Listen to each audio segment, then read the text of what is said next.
Peace and bliss, peace and bliss, peace and bliss.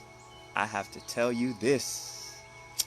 Peace and bliss, my beautiful tribe, my beautiful brothers and sisters, my kings and queens and everything in between, my gods, my goddesses, my Christ followers, my Christ conscious, my religious, my spiritual, my mothers, my sisters, my brothers, my misters.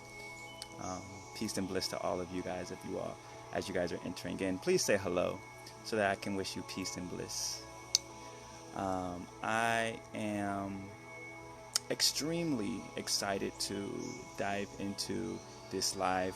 I am going to spend about 30 seconds sharing this video out. I encourage you to do the same because this video is, I'm extremely excited to dive into this video.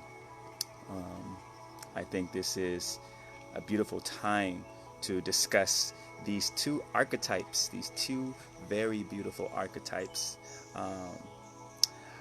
that have been oftentimes perceived through a certain lens. And I want to, my intention of this session is to add perspective to that lens. I'm sharing out the video now. I hope you guys are having a wonderful day. I hope you guys are feeling loved. I hope you guys are feeling connected to source. I hope you're feeling connected to yourself. And it's actually so beautiful about the connections that we share with source and the connection that we share with self. And that is possibly the reason why I feel that Spirit called me to come on live and discuss this. Because I've come to see the relationship between a narcissist and an empath almost as a symbiotic relationship with each other. It seems in my experiences I've observed that most narcissists attract empathic people, and most empathic people attract narcissists. And I wanted to spend some time debunking why that is the case. Again, I encourage you to share this video out.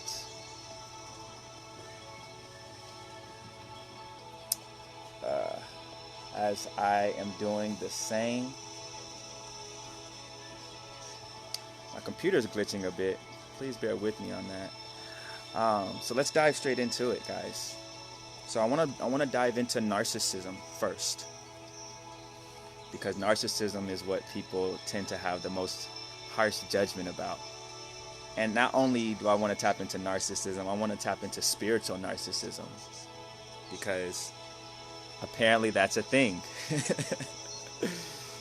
And so let's go ahead and dive into it. So the first thing that I want to do is I want to break down the root word of narcissism, which is N-A-R-C, narc, right? So if you break down that root word, we find out that the word root N-A-R in fact comes from, I believe it's Latin term, is, let me see if I can remember if my Akashic knowledge can serve me. I believe it means to numb. There it goes. Francisco, peace and bliss to you. The root word narc means to numb, right? And so when we look at the word narcissist, we're looking at this archetypal energy that most people classify individuals who believe that the world evolves around them. And, you know, we ask ourselves, you know, who do these people think they are? You know, we ask the Kanyes of the world, right? Who do they think they are? Who do you think you are? Who do I think I am? Right? And so these narcissistic people that are classified as people who typically choose to serve themselves or only think about themselves and not think about other people. These are what we typically classify as narcissist. I think that there's well, let me not start from there. Let me start from us being on this frequency of understanding that in order for us to see the entire picture, we have to learn how to remove our judgments. Only when we can remove our judgments can we see the full picture of every aspect of our experience. And so when we look at a narcissist, we oftentimes we look at the shadow aspect of the narcissist, and we look at, you know, the part that comes off as selfish and the part that comes off as self-centered and you know, not necessarily thinking about thy neighbor. And so I'm going to talk about the shadows of each aspect before I tap into the light of each aspect. So I'm going to jump into empaths. So we understand what narcissists are. Everyone understands what a narcissist is. I'm sure everyone's called someone a narcissist before in their past. I'm sure at one point, a lot of us have been considered narcissist. I know that I am regularly considered to be a spiritual narcissist. So I'm excited to dive into this. And so we look at empaths, right? And it's interesting when I looked up the root word for an empath being EMP, emp. And it's interesting because the word emp actually means to take, which is why we have the root word found in emperors. And so the word or the root emp meaning to take, it's no surprise that empaths take on other people's energies.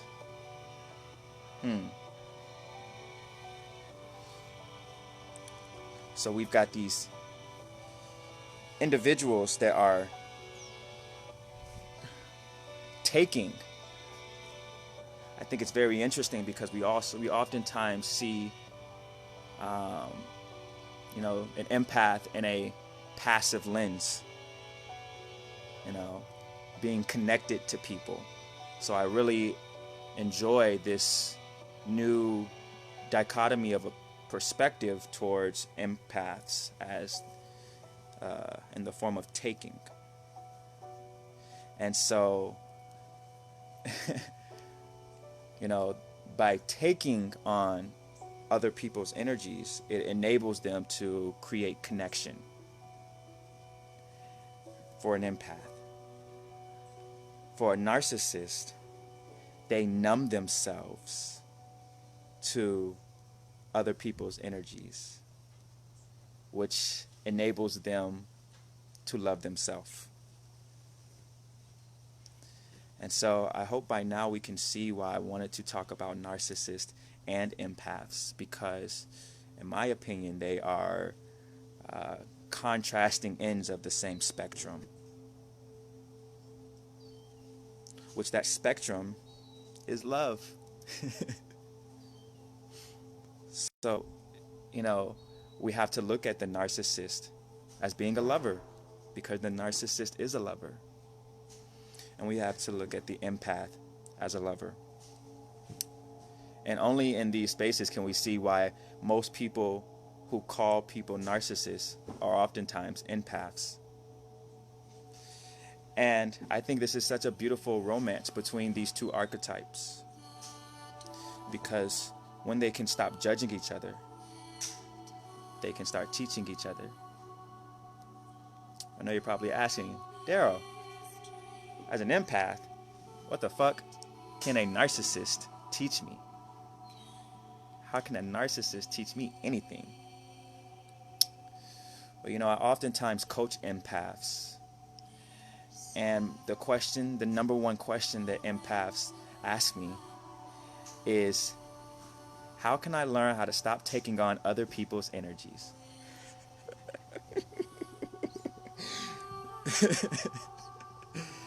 Oh my gosh. How can I stop taking on other people's energies? Wow. And I think oftentimes narcissists find themselves asking the question, how can I connect with this person more? How can I de-isolate myself from the isolation that I have created? And this is how we see the beautiful relationship between narcissists and empaths. Because I believe that they are both the same spectrum of love that is being exonerated within different times of each individual's life. For example, I've considered myself to be in an ego-driven space at one point in my life where I thought the entire world, I thought I knew the world. I thought I knew everything I needed to know about the world. I thought I had the world figured out. I'm sure every person in their 20s has had this moment. Every person that has been awakened has definitely had this moment, right? And then we have this ego shattering where something happens where something that we thought was absolutely true was in fact absolutely false. And we see and we ask ourselves, how in the fuck could I have been such in this illusion of truth for so long? And it shatters your ego. It shatters what you thought you knew, what we thought we knew. And, in that space is where we learn how to become empathic, because we see the value of what we can learn from connecting with others. We see the value of being able to find understanding and gain clarity through connection of others. And so there's a period of our time where, for a season, being an empath serves us. I've observed that in being an empath, the process of connecting with others is work. Connecting with others is work. And so when we're constantly connecting with others, we're constantly working. A lot of empaths feel drained because they're giving their energy away to every person, giving their energy away to people, to circumstances, to ideas, to storylines, just giving energy away. And we wonder why so many people in the light worker community are tired. So many people are drained. But how is that? Because we thought when you find the Christ, when you find heaven, it's where you find abundance. So how is it that I'm in the light, but I'm still tired?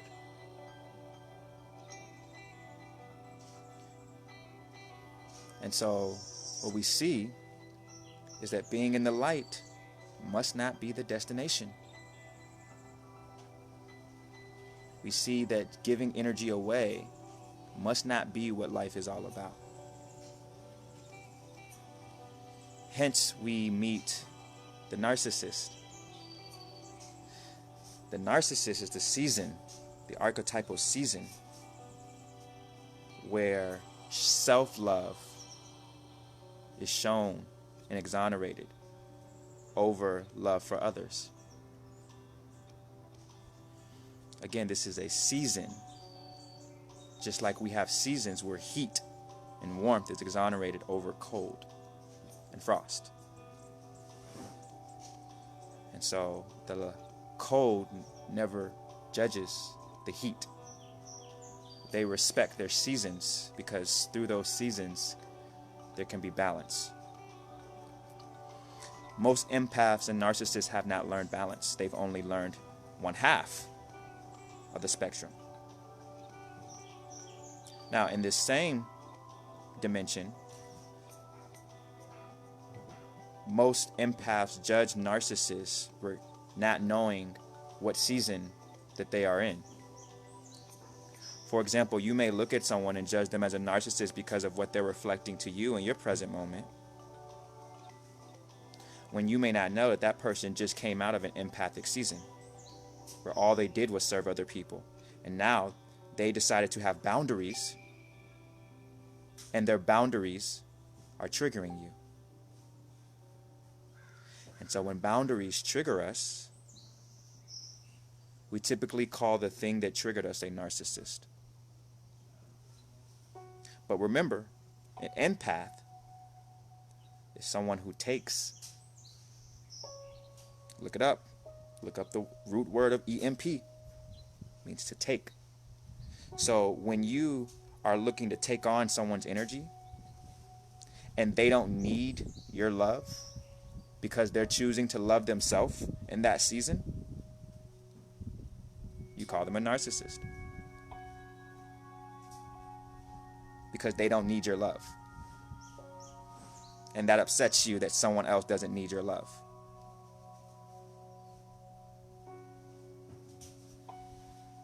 And I think that's a beautiful lesson for us to observe, because we are in those moments, we are shown how the empath can learn how to not be so drained. Because see, when you take the love and you take the energy that you were giving externally to build connection with people, and you put it and you devote it towards yourself for a season, you charge yourself. When you charge yourself, you're not so drained. So what does this mean? It means sometimes being an empath, being a balanced and healthy empath, means telling people, that's not my problem.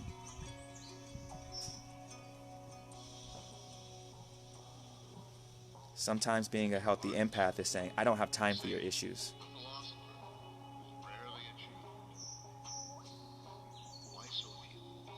Because when you learn that, we learn how to value our energy, and we learn how to preserve energy for ourselves. As powerful as empaths are, the shadow side of an empath is when an empath does not know how to set firm boundaries. They show the strongest act of self-hate that one can show themselves, because their self will be crying out for love and for attention, and the consciousness will completely ignore it and give it to everyone else and say that it's doing it out of love and light. It's one of the biggest illusions.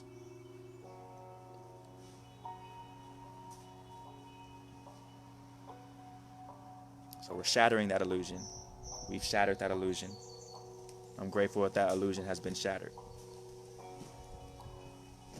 And so we see again, as we're entering and transitioning into fifth dimensional consciousness, we see that there's no room for judgment, because even the narcissist serves as a teacher, and even the empath serves as a teacher.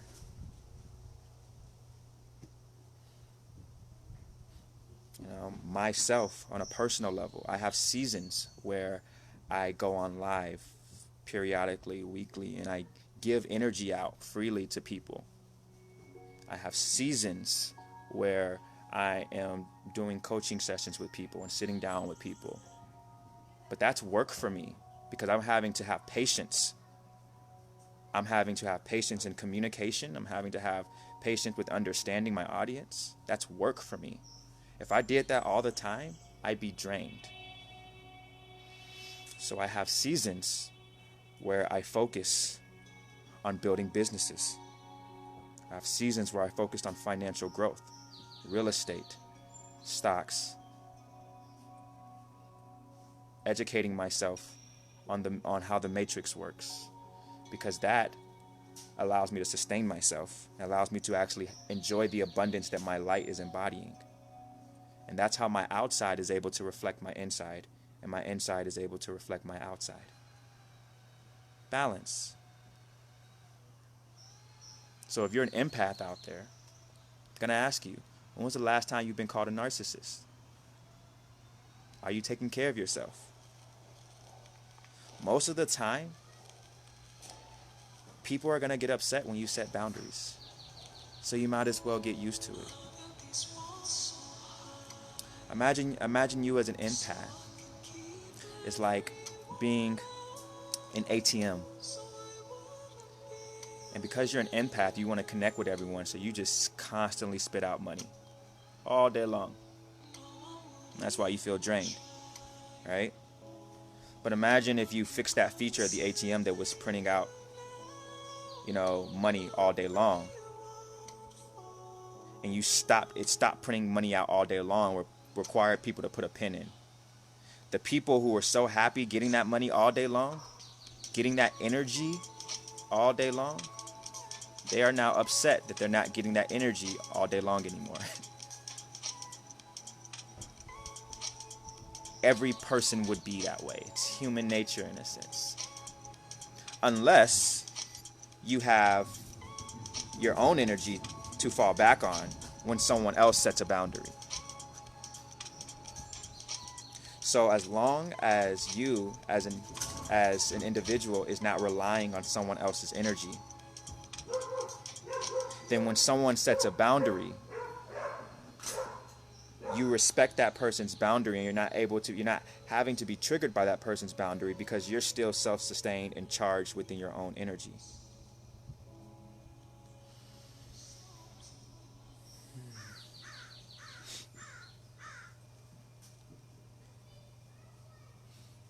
The beautiful empath, the bold narcissist, the bold Kanyes.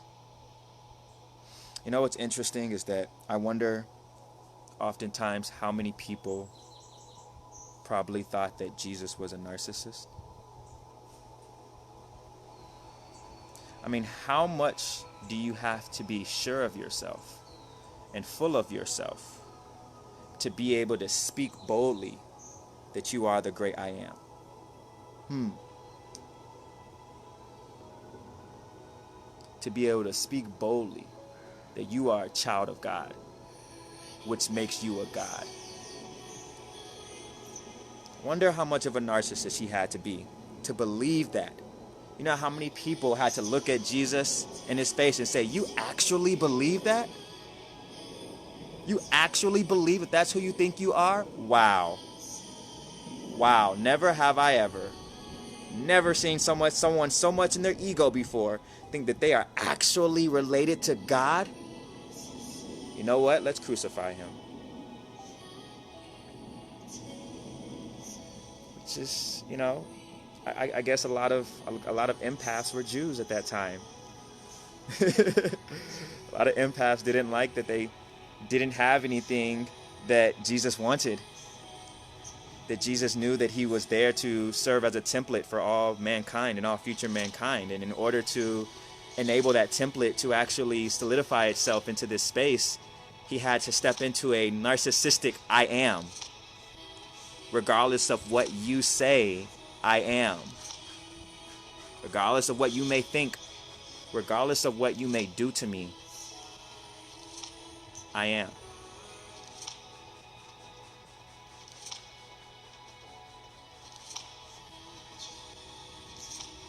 So it's time for us to, this is coming in. I gotta say this now. So a lot of people are rejecting their ancestral selves because their past ancestral selves were kings and queens and people and nobles and pharaohs and priestesses, and you believe you are these beings and you have visions and memories of these beings, but because you are not stepping into the I am, you're not truly tapping into their energy. because you're afraid of what other people will think of you if you stepped into that I am. So that was for somebody. I don't know who that was for.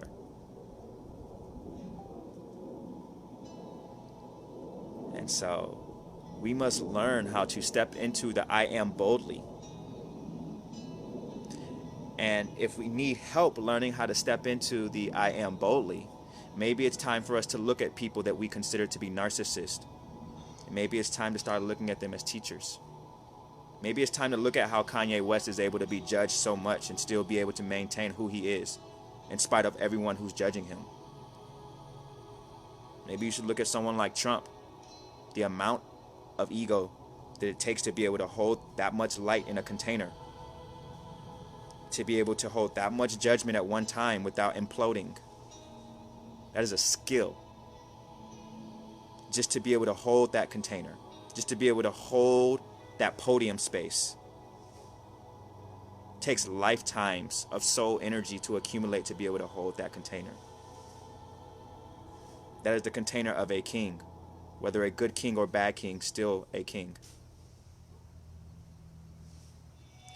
And so we learn to find power in claiming our I am.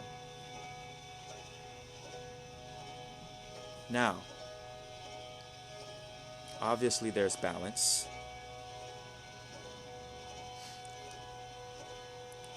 I think that a lot of people still live in the past of believing that they can't be in the I am space and also serve the great I am. I think there's been an illusion that for some reason, everything that I want is not everything that God wants for me. I think it's time we merge those timelines. Every desire that we have was placed inside of us by the great I am. And the sooner we can stop judging those desires, the quicker we can allow our light to infiltrate those desires and create balance to those desires so that we can actually play and explore in those desires, so that we can actually claim our thrones on this material earth as being rulers of our own realities. We cannot claim our own thrones until we claim our I am. Until we start loving the narcissistic part of ourselves. Imagine every deity that's ever existed. Imagine the ego they had to have to exist as that deity. Imagine how many people wanted to say, who do you think I am? Or I guess, who do you think you are? To these deities. And like Kanye West, they say, I just told you who I thought I was. A god. You know, we see it's like Kanye West is a god. When he dies, he will be a god. He will be a god of music. He will be a god in black history. He will be a god in billionaire history. Because he was able to bear the container of everyone saying that he wasn't a god while he was still alive.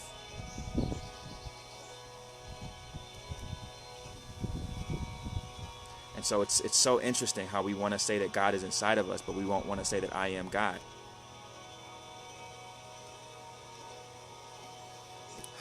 Now, this was a message. This was a part message for narcissists.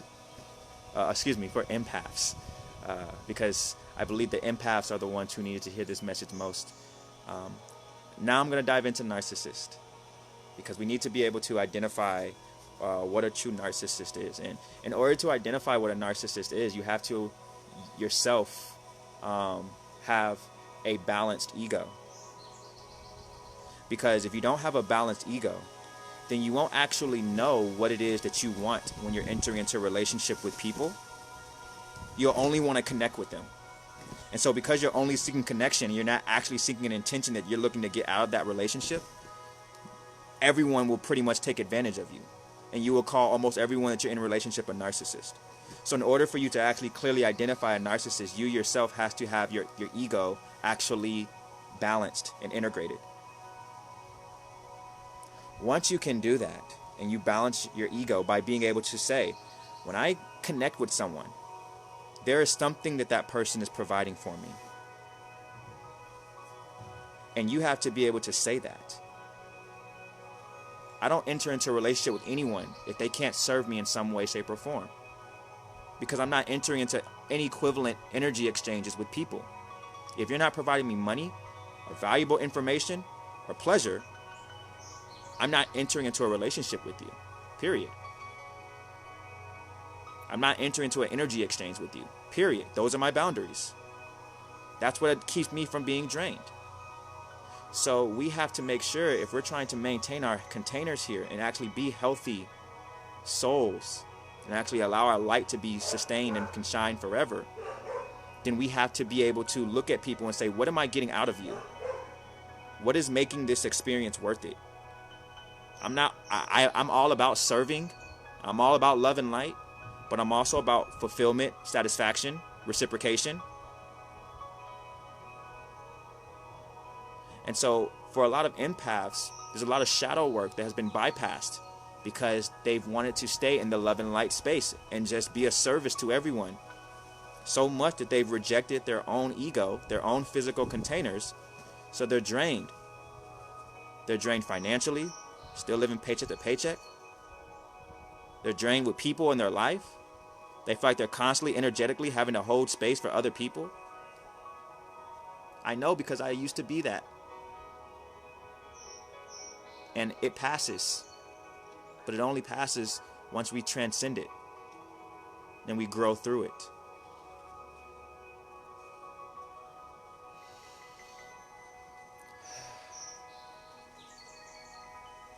I love you guys so much. Empaths have a beautiful superpower of being able to heal through connection. Connection is so powerful because there are a lot of people who are not empaths. And if you're not an empath, it just simply means that you can only connect to a person who is on your frequency. Empaths spend their entire life learning how to connect to multiple frequencies. They can connect to multiple types of people simultaneously. It's a beautiful power to have. These are the healers, the connectors. They just finish their healer training when the healer learns boundaries. I guess healer training 101. Now, the narcissist, right? So we've seen, and we've discussed narcissism in a way of which shows a contrast, because we see a shadow to narcissism, which is one's inability to see someone else's feelings, an inability to connect to someone else's feelings. And then we see the light aspect of narcissism, where someone makes a conscious choice to not connect to someone's feelings and to not hold space for someone's emotions. So there's one that's conscious and there's one that's unconscious. And the reality of it is that you'll actually never know which one is conscious to that person.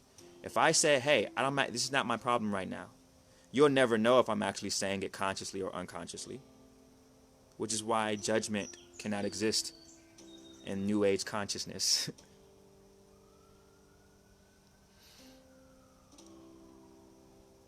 Share this video out to your groups, because everyone needs to stop judging narcissists and everyone needs to stop linking and holding on to empaths. That's the end-all be-all. Balance is the key.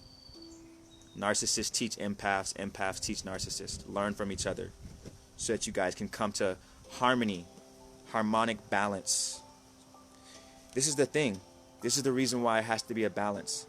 If all the narcissists go away, then empaths never learn boundaries. And empaths are being born every single day. So if empaths are being born every single day, how can an empath learn if there are no more narcissists?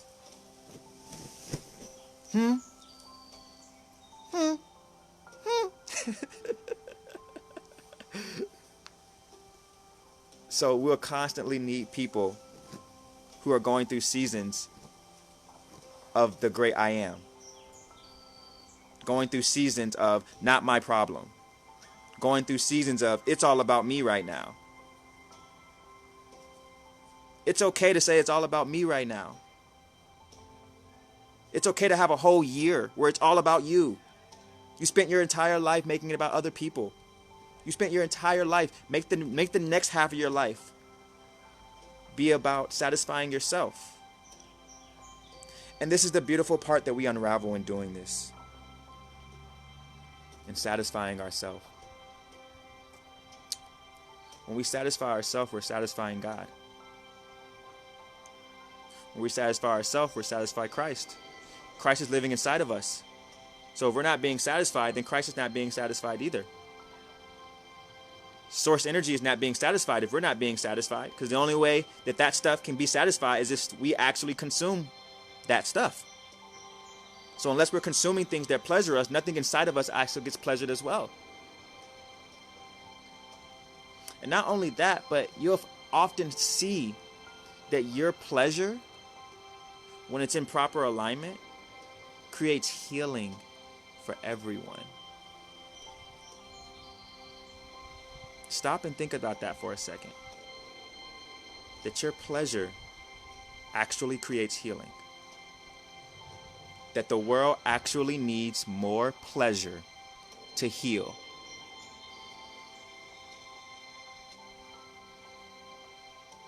It's just about creating pleasure for everyone. Narcissist or not, empath or not, pleasure for everyone. So if the narcissist is receiving pleasure and the empath is receiving pleasure, then let them be narcissists and let them be empaths. That is harmony. Harmony is not wholeness. Harmony is not oneness. Harmony is not gray. Harmony is the white and the black in a dance. The yin and the yang, the fish swimming back and forth in the water. Never becoming one fish, because then you don't have balance anymore. So you always have to have the two fish, but when the two fish become in harmonious dance, it creates one dance.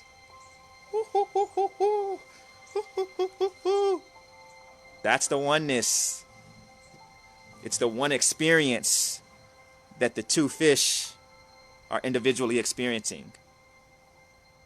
As long as we don't judge either fish, we can see the whole dance. See the whole dance. Every chance. I love you guys. I like you guys. I like you all. Peace and bliss. I want you guys to message me if you guys would like any guidance. Sessions right now are 40% off. Guidance on releasing anxiety, stress, finding your purpose, releasing anger. Look at me as a genie. Anything you need, I can give you the tools to help you find the answers yourself. I love you. Peace.